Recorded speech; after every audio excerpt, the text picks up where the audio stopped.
I think they like having help there and bodies there. You might get drawn in. She's got like a lot of case managers there. They have a lot of staff in the community center, but Where that's okay, it still works. Okay, Kelsey. Awesome. Well, hello everyone. Happy Wednesday. How is it almost March? I don't know how that happened. But here we are. All right, so welcome to the LGBTQIA plus Intersectional Rights Task Force meeting. We will start out with introductions as usual, popcorn style. My name is Kelsey Murray. I use she, her pronouns. I am the chair of this task force and the vice chair of the commission, and I'm going to pass it to Laura. Thanks, Kelsey. I'm Laura Fouts. I use she, her pronouns, and I am a member of the task force and a member of the commission. Robert? hello everybody, my name is Robert Marshall. I use him, he, him pronouns. I am a member of this task force and a member of the commission altogether, and I'll pass it over to Gretchen. Good evening, Gretchen Bennett, she, her pronouns, and I'm the staff liaison to the commission. Fantastic. Excited to have everyone here tonight. We'll move into public comment.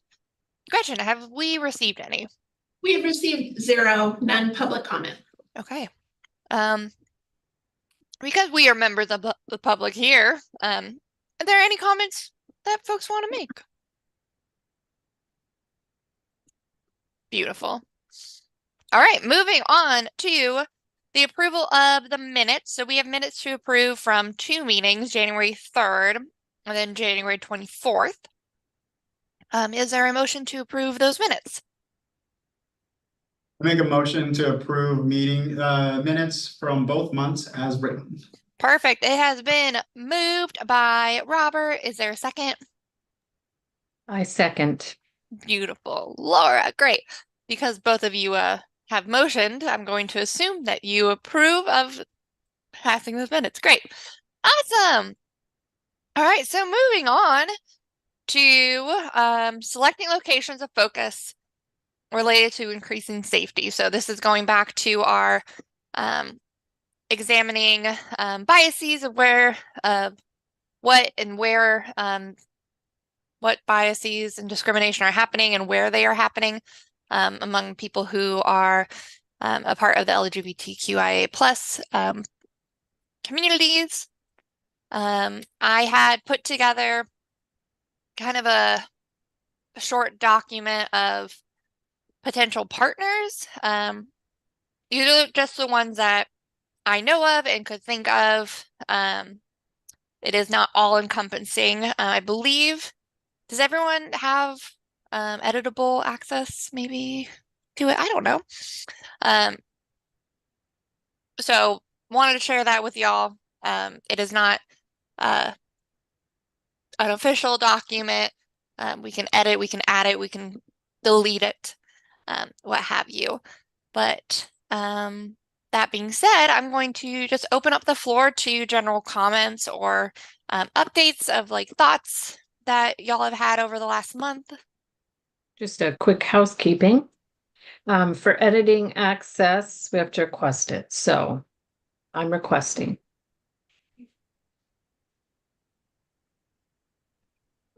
Great. Once I get that email, I will, oh, I just got it. I'll go ahead and prove it. Is there like a different document? There, oh, it's in the email, there's a link to click on. I wonder if that's easy for you to see. If not, I can explore if I can find it on here. Robert's working on pulling it up too. Or I can make a hard copy, or we can share this hard copy too. Oh, we can just share one Copy. There you go. We've also got a hard copy, Kelsey, so we're beautiful. Yeah. Okay. Laura, you should have editing access now. Robert, later, if you want editing access, just request it and I'll go ahead and do that. So I kind of took the top areas of discrimination that we identified. So we have churches, healthcare setting, government agency or building, work/businesses. And for the work/businesses, I pulled kind of communities of business owners, but then also the top 2 employers in this in the city, and that's State of Oregon and Salem Health. And then public transportation, specifically chariots. So yeah, I'm going to stop talking and let you all share your thoughts. Kelsey, I know I would want to defer to other members, but as I've got one thing is just as a staff observation, if it's all right.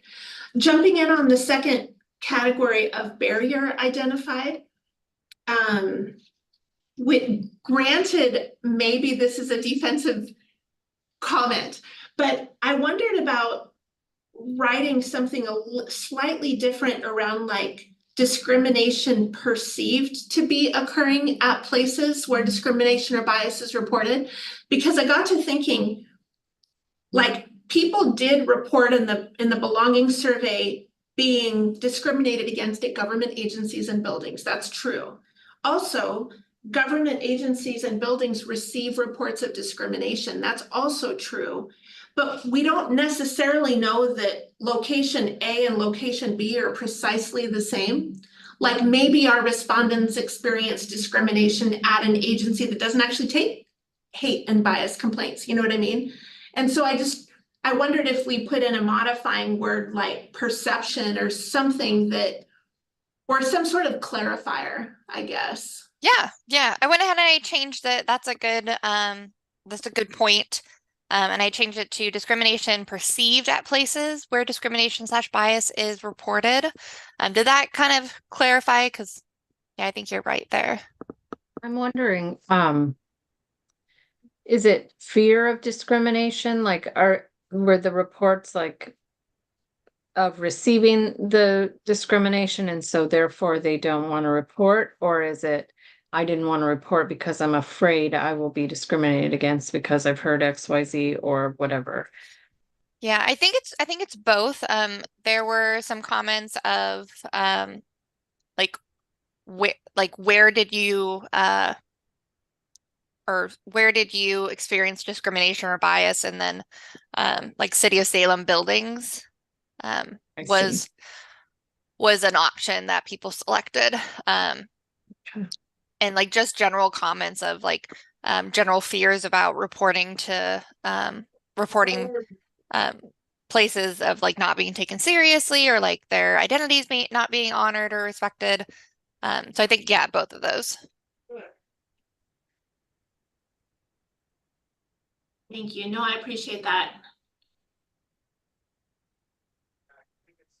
Supposed to get even worse tomorrow.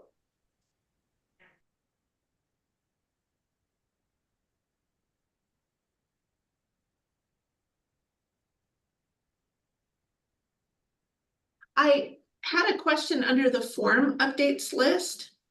Part of me paused under the third bullet about that we can take reports anonymously.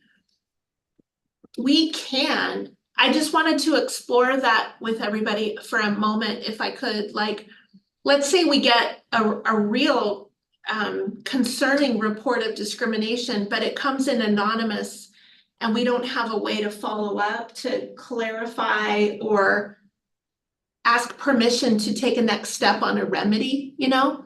I wonder how to manage that. Like maybe it's just a matter of being transparent about that. Like if we have contact information, we could explore next steps with you. If you prefer to report anonymously, that would limit our ability to proceed potentially. I think it would depend on how much clarity comes in the report if we don't have a follow-up. So I was just sort of thinking about the challenges with anonymous reports, although we can take them.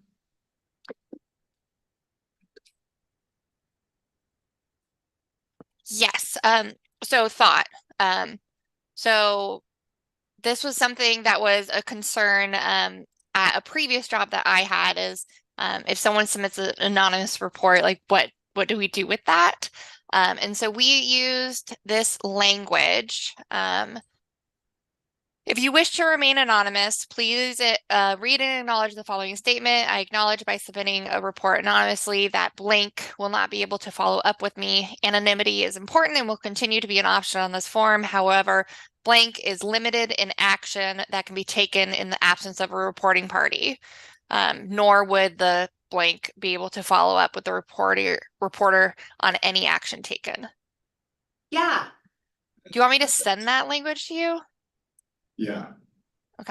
yeah, Yeah, because that's very true. Like we want people, like if they feel more comfortable to report anonymously, but like also know the realistic expectations of that. yeah, exactly. Great. Okay, I like it.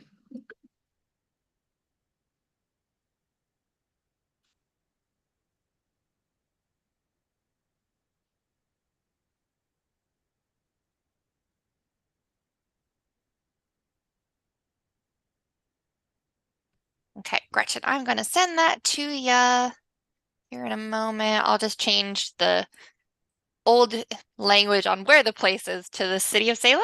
Sure, thank you very much. Yeah.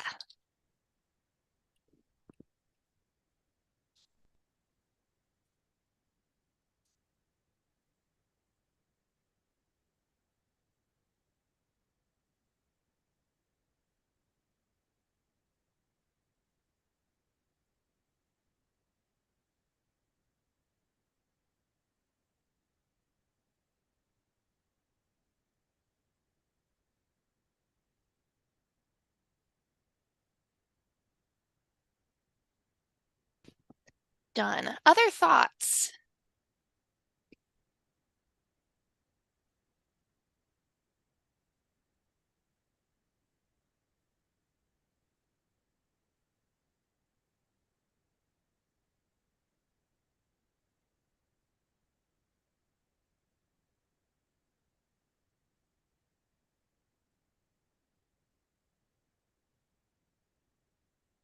At the risk of talking too much, No. I was debating whether an additional tactic would be helpful or not. A potential additional tactic, like some sort of communication that could maybe have three parts, like that it could be, hey, we did this belonging survey and here's what we learned. We kind of take an affirmative posture. I mean, the committee, the task force could decide how to do that, but something to the effect of, we know we want Salem to be a welcoming and inclusive space. Here are some resources along those lines that might help. Like, by the way, there's a cultural competency certificate at Chemeketa. You know, here's some stuff. Happy to engage with you if you want. And that kind of communication maybe could go to some of the locations of discrimination as a way to maybe trigger conversations at those locations. So that was just an idea of an additional tactic. But I don't know what y'all think about that.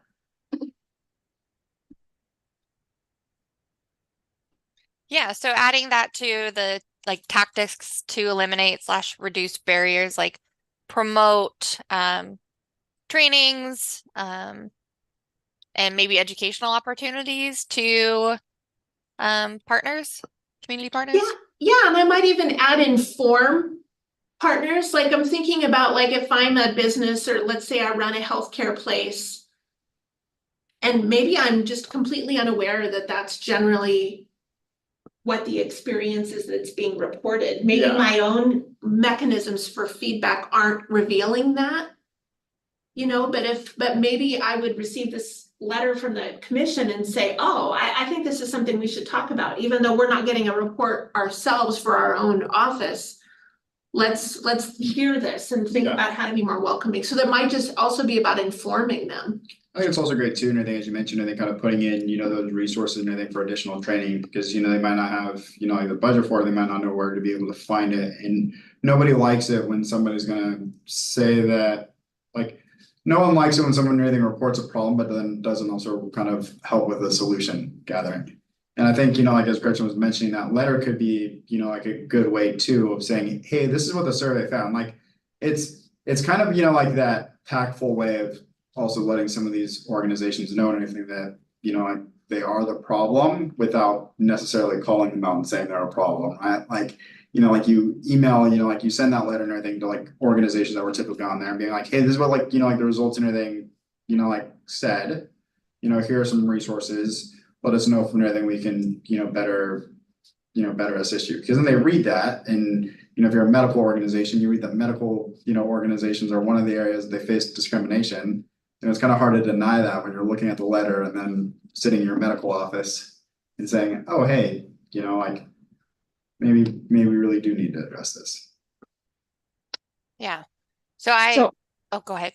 oh, I was just gonna say, that both of those things are valid and actionable, and they feel a little bit like scope creep, because in this exercise, we're focusing on barriers to reporting. As opposed, like, and I'm not saying there's no value in, educating and informing and inviting people to, look at how they may be part of the problem, right? And what they could do to change it. And because they're not places where, I mean, am I misunderstanding? Well, I don't know, I need to. Is there a well, link to the reporting that I'm yeah. not? That's a great Making- question, Laura. That actually raises something I've been wondering about this month, and I wonder if you all would have an experience. The commission, I think, grabbed two very interrelated areas. It's like, let's reduce or eliminate barriers to reporting, and let's see what we can do to increase the welcoming nature of these public spaces. And then somehow in the conversations, I think the intersectionality of that has started to be identified, like, oh, people won't report if they don't feel welcome. And you're right. I mean, your point is really well taken, that maybe it's getting intertwined too much, or maybe this is a recommendation up to the broader commission, but outside the scope of tonight's conversation. Well, only because, not because I don't think there's value, I do think there's value. And to, be able to accomplish something, right? To be able to move the needle on it, we have to be able to focus on what we're doing. If we try to do everything, then, we might not be as successful as if we focused on one thing and followed that through. Yeah. Yeah, I guess. Oh gosh. Okay, hold on one second. My cat is trying to murder me.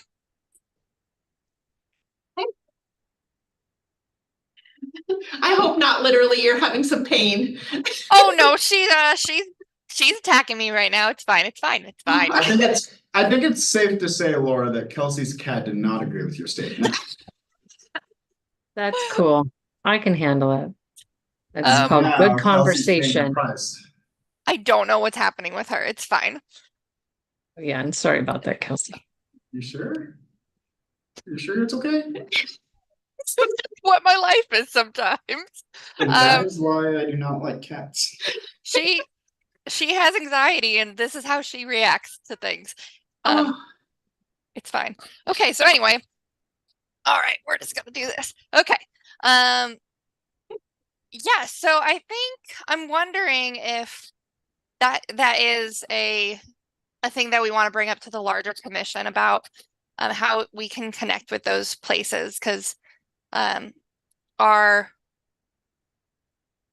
scope right now, like Laura said, is how do we reduce barriers to reporting for folks who are LGBTQIA plus. So I'm wondering if we can move those things to the larger commission. What are your thoughts on that?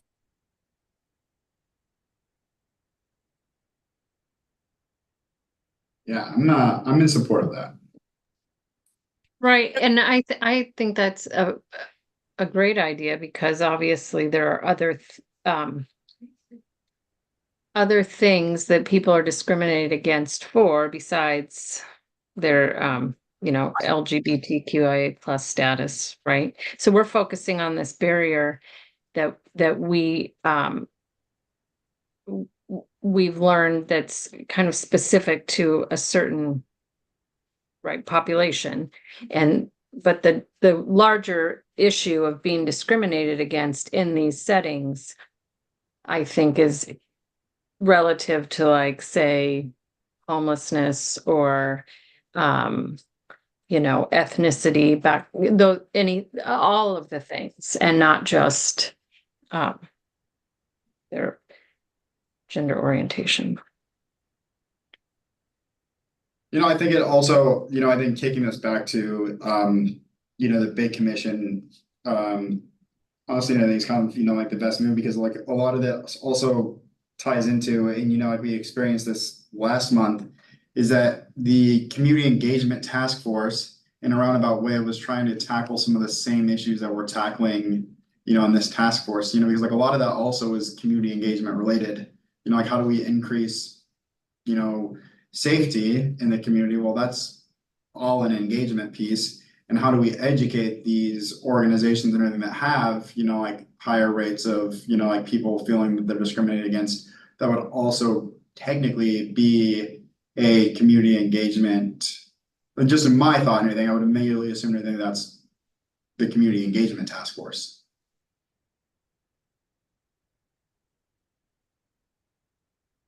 And I think we're also, kind of, like as Laura kind of alluded to and everything, we're almost kind of doing a disservice and everything if we solely kind of just focus on this and everything from an LGBTQIA plus standpoint, and not kind of addressing it and everything as a whole and everything with all the other, like the other populations in, like the survey and everything that mentioned discrimination.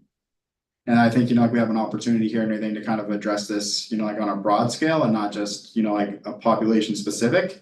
And, like I think we have an option or thing if we take this, back and look at it as a whole and as a big picture and everything, we have an opportunity or thing to impact more people and affect stronger change outcomes than if we focused on this solely and everything as a population specific issue, because it's not. It's making sense to me from a staff perspective, and I might suggest also, as that's happening, Kelsey, I think you could point out that this task force did do the work of drilling in on identifying these locations that were of concern to people, in the LGBTQIA plus communities. You guys drilled in on that, and so it seems important to follow that note through, even though there's other populations affected. I don't know. Yeah, I think going back to like Laura's point about the scope, like the scope was originally focusing on barriers to reporting for the LGBTQIA plus population. And I think we need, as a commission, look at it as a whole, but I think as a task force, because this is the LGBTQIA plus intersectional rights task force, looking specifically at those intersections of discrimination for people who are in the LGBTQIA plus communities. So I think working with the community engagement task force on like how are we doing this in like a larger population would be worth time. But I think for our purposes, being like specific is what I'm thinking of. But I'm not. And I think honing in on that piece that initially stood out, right, which is the barriers to reporting for people that are in the LGBTQIA plus community. I mean, I think that makes sense, and I think we should, stay the course and hone in on that. That's my opinion.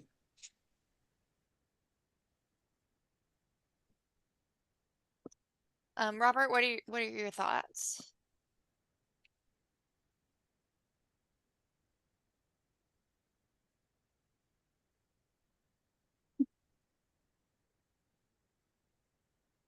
Trying to find the. So the agenda topic and everything for discussion, everything was selecting locations of focus related to increasing safety. And Laura suggested anything that we focus right now on improving reporting. Is that kind of how I'm interpreting this? Is so we're trying to figure out anything whether or not we're wanting to prioritize locations of safety or spend our time and everything working on eliminating barriers to reporting. Is that kind of what we're choosing between right now? So, going back like several meetings ago, we had decided that our focus was going to be to reduce barriers to reporting for LGBTQIA plus folks. And I think that's the line of thinking we have been going the last couple of meetings. Does that seem different than what other people are thinking? No, that's fitting with me. That's making sense from what the commission had focused on. And I don't know if it gave me a new idea, a different idea for a tactic. I wonder if some targeted communication would make any sense. Like when your second tactic of promoting online reporting, some specific sharing to community partners, like you're listing, like Capital Pride, for example. Hey, did you know the Human Rights Commission receives reports if you've experienced discrimination due to your gender identity, for example? We want to hear from you, like some targeted communications might be an idea. I guess what I struggle with is that what you're just talking about right now is on the agenda for the next meeting that occurs at 7. And so I think Yeah. I think the bigger problem is that there's 2 commissions and everything trying to tackle the same thing, but we're trying to tackle it and everything from 2 different angles. And or in a way where we're both trying to accomplish the same thing, maybe from the same angle. And I think it's almost better if, you know, we kind of just table this and everything and we just loop this all into just one objective, because the area of focus for the community engagement task force is to discuss the essentially and everything, the barriers to reporting and everything, because last month and everything, the community engagement task force discussed at length possible changes to the survey, as well as different dashboard mechanisms and everything for being able to display discrimination, like data and everything in terms of discrimination. And so when we're discussing barriers to reporting, you know, we talked about that at length in the community engagement task force meeting last month, and then it kind of established some, I would say, objectives for kind of doing that. And so I just seems that we're discussing in this meeting stuff that was discussed already.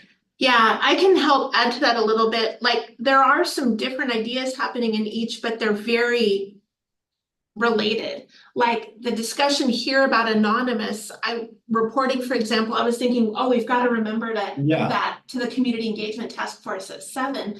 For example, the community engagement task force has been discussing some web page edits that we hope would help people feel comfortable reporting, like helping people know that if you're a witness or an ally, we welcome your reports. You know, so they kind of went down that pathway too. They came at it in a bit of a different way, I think, because they were looking at, okay, when we get out and do community engagement, what web page are we referring them to? You know, when we shoot the QR code communications out and share those, what are people seeing, and do people feel comfortable engaging with our webpage? And that led, so the conversations are very interrelated, if that helps. So we can sure carry in at 7 the anonymous suggestion, for example. But also what I'm hearing is that, and I'm just repeating back what I'm hearing, is that the community engagement task force is focusing on encouraging reporting to the commission. Is that right? Am I understanding that correctly? Let me clarify, and I'll own this is just my understanding of it. There may be commission members, and Robert's on both task forces, so you may want to clarify. But I think the community engagement team went down the path of trying to build out an engagement plan. You might remember like those Saturday ideas of gathering and going door to door. And as part of that, they wanted to follow through the whole loop. So for example, what materials are we handing to people? And do people see and feel welcome when they use our materials? And so that led to, okay, let's look at the webpage. Okay, the reporting form really should include, if you're an ally, you can still report. So they started heading in a similar direction. I don't think they started from the same place that you did, but we're ending in some of the same places, if that makes sense. No, and I think, like all that kind of tied into, like the barriers to, reporting, because when we, ended up there on like the website and everything, like access is a barrier, and it's one of the biggest barriers and everything that everybody, faces. So that, access to housing is a barrier that, unsheltered individuals have, access to transportation, access to healthcare. And so, we looked at it as, like kind of, like the access to, like the webpage. Is the webpage accessible? Is the material and everything for the Human Rights Commission accessible to everybody that needs to read it? Because if it's not accessible, then that's our barrier. And so if we work on the accessibility, redesigning a webpage and everything so people feel comfortable utilizing it. We revamp a form and everything so people feel anything like that's more accessible and easier to use. We identify different reporting mechanisms so it's accessible for anybody to report discrimination, whether or not they're the victim or they're a witness to it. And then, that's kind of how we ended up, that's how the Community Engagement Task Force kind of ended up on the, route of eliminating and reducing barriers. Okay. And then, so what I hear that's different, or what I'm reading that's different, or in addition to, I shouldn't say different, but in addition to encouraging reporting in different ways, is a willingness or is there a way we can offer support to places where people might be reporting and might be feeling discriminated against when they report, right? Or think like, right? Because that's another piece of it that I'm reading, is that are we wanting to offer avenues for learning, support, like, and is that feasible? That would be a goal of ours. Well, Kelsey, I'm sorry, I'm self-conscious of jumping in too much. One example of what Laura's describing might be what comes right to mind is I remember a place where they were prepared, they were an office ready to receive concerns of discrimination, but the person reporting was reluctant to go. And long story short, at their request, I ended up helping them with the paper form and then sitting with them when they had an in-person meeting it really is a support role, and that's with my Human Rights Commission hat on. It was just something that we did to help support that person in making a report. So yeah, if you're seeing that as valuable, I think that's something that could be within the scope. I could see some of you being open to playing a role like that. I know I'm open to playing a role like that if that would support a person in making a report somewhere.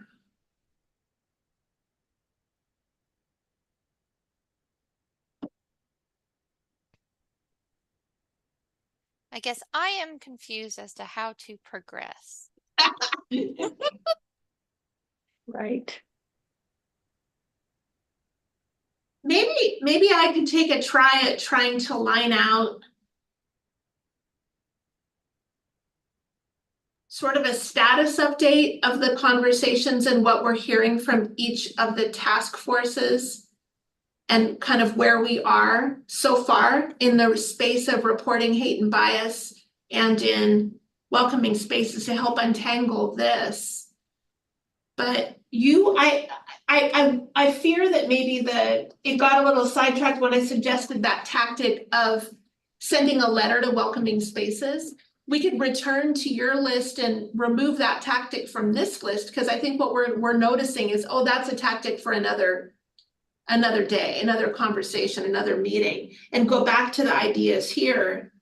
You had identified some partners and some potential reporting, and so we could kind of go back and be grounded by this document. But also, we don't want to be redundant, so we'd want to put a pin in the forms, right? If the forms are being looked Yeah. at by the Community Engagement Task Force, then perhaps we kind Yeah. of say, okay, that's being looked at, so we feel good about that, and focus on the things that remain gaps. Yeah, thank you.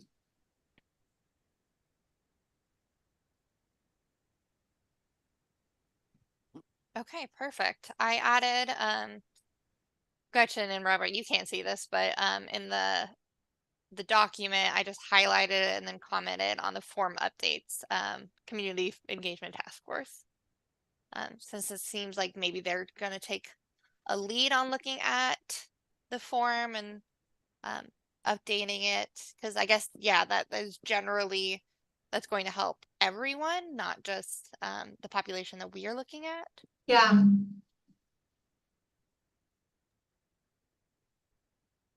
Okay.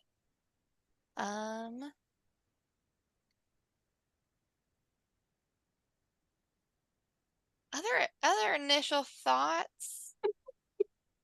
I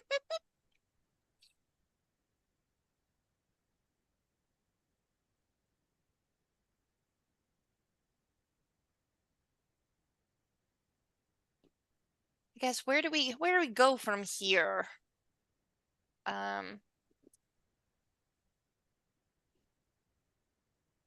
Some when I listed tactics to eliminate and reduce barriers, providing training for city and Salem PD employees. And obviously we could expand that, promote online reporting opportunities, and then marketing of that form to community partners. I think it would be really cool, and this is a big stretch there, but reaching out to all of the partners there, and I mean, maybe we organize a training, maybe we organize an hour training. I know schools have safe zone training, that's an allyship training. I don't know if that's something that we could look at or see if there's a training like that in the community that we could partner with, to like offer the training as like an opportunity for them to continue like their allyship work, or to be an ally, or to be a striving ally. That might be an opportunity.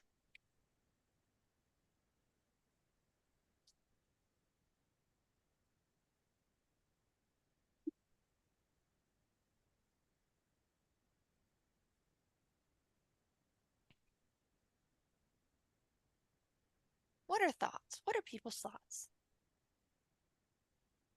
Robert, do you have any thoughts right now?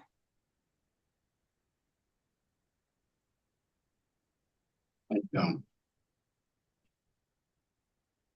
Laura?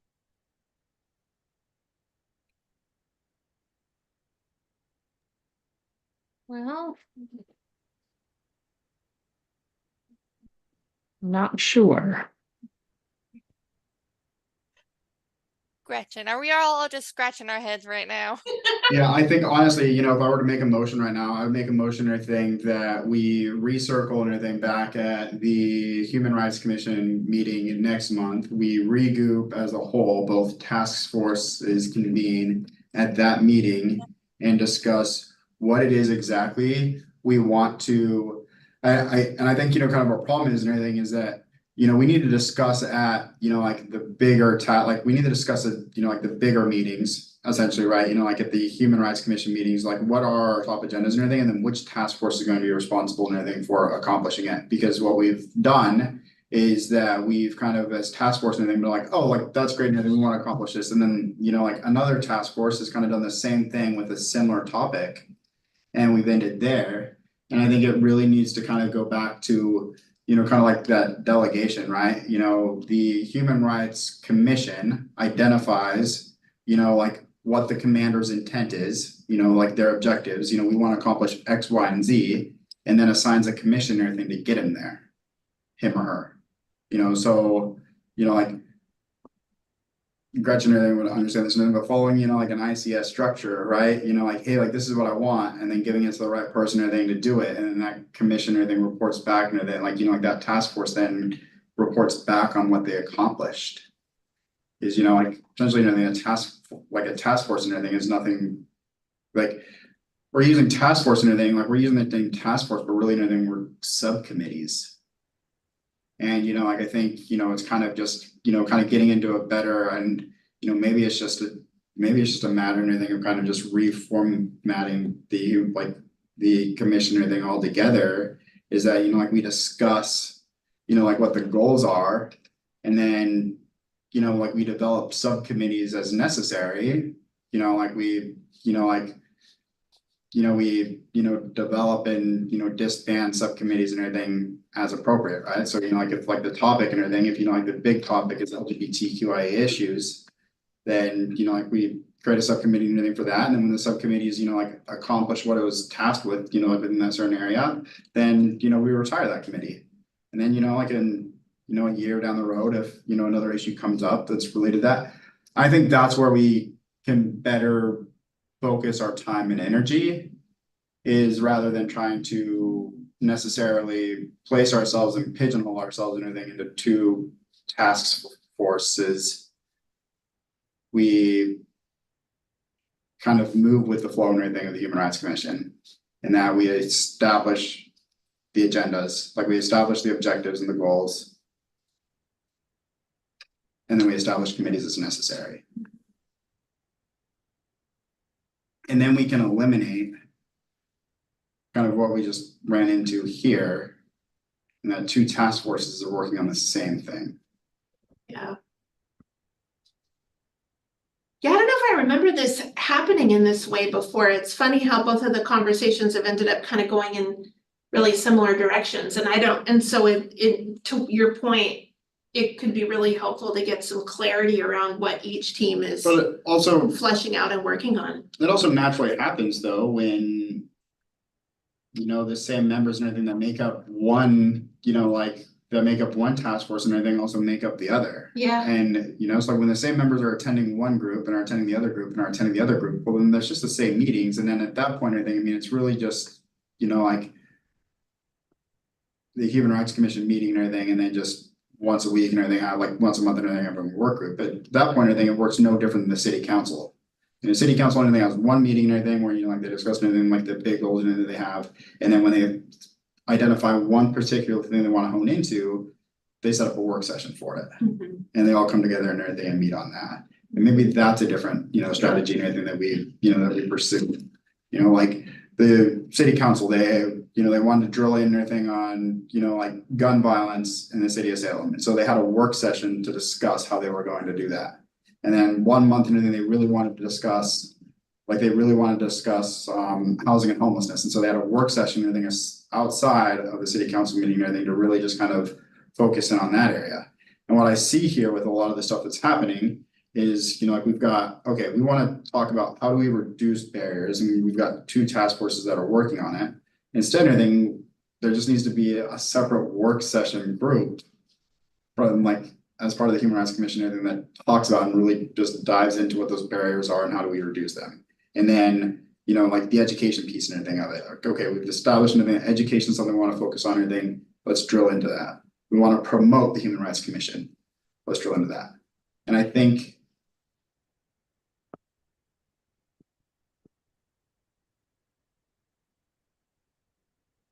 I just think having the two different task force model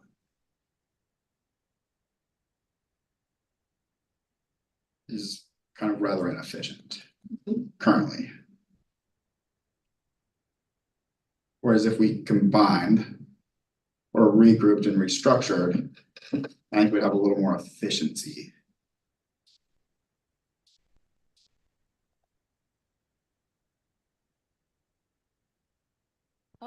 I started talking and I was on mute. I think we're in a weird situation here, because there is an overlap, where in the past there really hasn't been. like the community engagement task force, they don't do like Transgender Day of Remembrance, and they don't do But like at the Pride Day. same, but in the same vein, Transgender Day of Awareness and everything is a community engagement event, right? Because we're engaging the community and we're educating the community and everything on, you know, like we're educating the community and everything in terms of, you know, like transgender rights and transgender awareness, which in itself is in a community engagement activity. And the same, like, and then, you know, like the Pride event and everything, well, yes, you know, like it's LGBTQIA specific and everything, it is a community engagement function. I feel anything that like a lot of the stuff and everything that is accomplished in this task force is community engagement related. Yeah, And that if we morphed, then we would get more people, we'd have more people, we'd be one meeting, one additional meeting and everything, and then people will be splitting their time. And then I think anything together and everything, they have a stronger force and then could accomplish. I think everything that we do revolves around community. I think that's a common thread in all of our work. I think it would be a big disservice to the LGBTQIA plus communities if we did not have a focus on a population that experiences a high amount of human rights violations. And I think if we merge, I think that's going to be lost. I think there's going to be a lack of focus on this specific population. And to kind of build off of that, though, are we not doing a disservice and everything to the BIPOC community and everything by not having a specific intersectional rights task force and everything dedicated to addressing the, you know, like concerns and, you know, like the evidence discrimination and everything against those populations? And are we not doing a disservice and everything to our Latino, Latina, and Latinx communities by not having a dedicated and specific task force that addresses the evidenced, like the discrimination that's evidenced within that community? And so we could say that we're doing a disservice, and that we'd be doing a disservice and to the LGBTQIA task force, like the LGBTQIA plus community in the city of Salem, by, you know, either merging in with another task force and everything, or, you know, kind of like regrouping all together. But we're also, in a way, in the message and everything that we're sending currently and everything, is that we're doing a disservice and everything to those other communities that were also identified in the survey as specifically, like, those other communities and everything that report and everything, like, have, you know, like report and everything higher rates of discrimination in the city of Salem. I just think that, you know, there's either way to look at it. You know, we could keep this going, I think, but I think that we're still ignoring certain groups while saying that one group and everything is deserving of more attention. I want to like clarify, like, I'm not saying that one community deserves I know more you're not. attention. Yeah, no, and I'm not saying anything that's what you're saying, but Can I finish? Yeah. I think that we need to look at our populations in the city of Salem, and it'd be really great if we had individual task force to look at the different communities that experience high rates of discrimination and bias. 100%. I think that is needed. If we have people who are passionate about those issues and have the time and energy to put into that, yes. This commission or this task force has existed from like before my time was created several years ago, I believe. And so, yeah, I think this is a conversation for the larger HRC, because I know at the last meeting, and unfortunately you weren't able to be there, you had brought up a agenda item of eliminating one of the task forces, and so maybe that's an item that is going to be on next month or next in Yeah. 2 days in next month's meeting.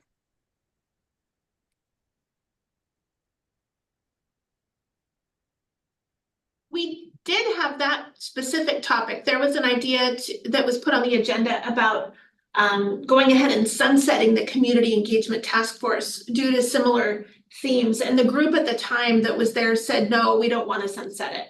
It has a purpose for us, like one of its objectives or delegations is to carry out the belonging survey annually. Another one is to develop the liaison program, and for lack of a better term, the Saturday outreach, for example. So it's like, no, they've got some tasks, let's stick to it.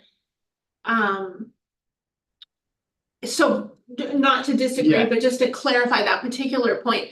But it sounds like the overall conversation could get revisited, and then maybe there could be some guidance around, I don't know if discipline's the right word, but something that helps, like if a task force goes into a direction that's really another space, we at least can flag that and note that, or have some good clarity to your point, like what is the objective of this group from the commission? So, we could be working on that for sure. Or you all can, you all have the right to structure and restructure as you wish. Whatever, you can organize as you want and as you feel it makes the most support for you. But yeah, I just wanted to clarify, we did grab that particular topic a meeting or two ago and the group wanted to keep it, but. Yeah. Laura, you unmuted. I was just going to say that I do think there's value in bringing it back to the larger commission so that we can all talk together and understand what both task forces are doing and make sure that, eliminate any redundancy and get clarity. And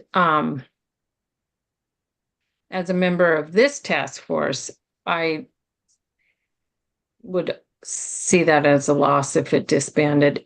And but I also don't feel like that is something that should go to the larger task or the larger commission, as opposed to it being a conversation here. Yeah, I agree. Gretchen, would you be able to add that to our HRC agenda? I know you already sent it out to Hamadi and I. That's okay. I'll send an update and confirm with Hamadi that it's okay, and we'll do it. Okay. Robert, would you be interested in kind of leading that point, or? Yeah, I would be happy to lead that discussion. Okay. And